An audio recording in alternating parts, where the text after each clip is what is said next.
윤석열 정부는 주 52시간제를 손보겠다고 했습니다.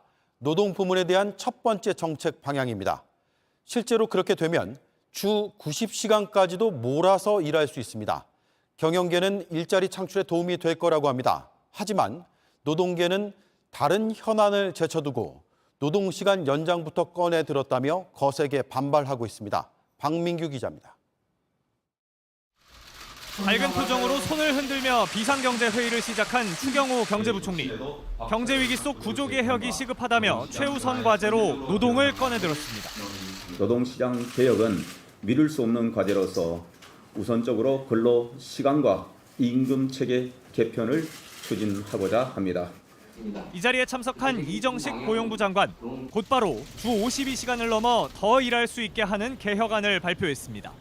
현재 주 단위로 관리하는 연장 근로시간을 가령 노사 합의로 월 단위로 관리할 수 있게 하는 등 현행법상 노동시간은 일주일 40시간, 초과 12시간을 넘길 수 없습니다.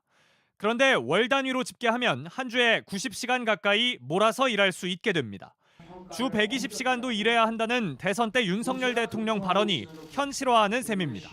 법제도 관행의 그런 문제점에 대한 인식을 표현하신 거다. 그러한 내용들이 노동시장 개혁 과제의 큰 방향에는 들어가 있다라고. 경영계 요청에 따라 주 50시간 예외 조항 성격으로 지난해 도입된 선택 근로제도 정부는 고치겠다고 했습니다. 지금은 일주일 52시간을 넘어도 한 달 평균을 냈을 때 주 52시간만 지키면 됐는데 평균 내는 기간을 한 달 이상으로 늘려서 더 몰아서 일하는 것도 허용하겠다는 겁니다.